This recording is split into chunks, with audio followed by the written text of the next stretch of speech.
नसीहत फरामोश।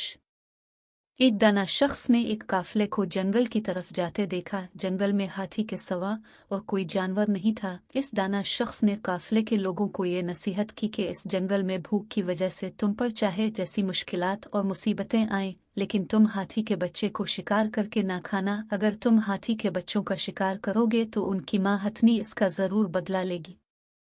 लिहाजा हाथी के बच्चों को हर गज न छेड़ना और न खाना। ये नसीहत इसलिए भी कर रहा हूँ कि तुम अपनी जान को खतरे के सुपुर्द करने से बच जाओ। घास और पत्तों पर कनात कर लेना, लेकिन हाथी के बच्चों का शिकार न करना।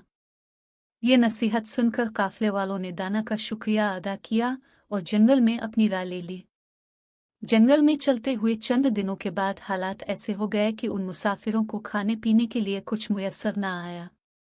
भूख से लोग निढाल होने लगे। फिर इन भूखे प्यासे मुसाफिरों ने रास्ते में एक मोटा ताज़ा हाथी का बच्चा तन्हा देखा तो वो सब भूख के गलबे से अंधे होकर भेड़ियों की तरह टूट पड़े। से जल्द ही शिकार करके इसका गोश्त पकाकर सब ने अपनी भूख मिटाई। एक शख्स ने नसीहत पर अमल करते हुए हाथी के इस बच्चे का गोश्त नहीं खाया था। जब इन मुसाफिरों के पेट भर गए तो फिर उन पर गुनूदगी तारी हुई और वो सब सो गए।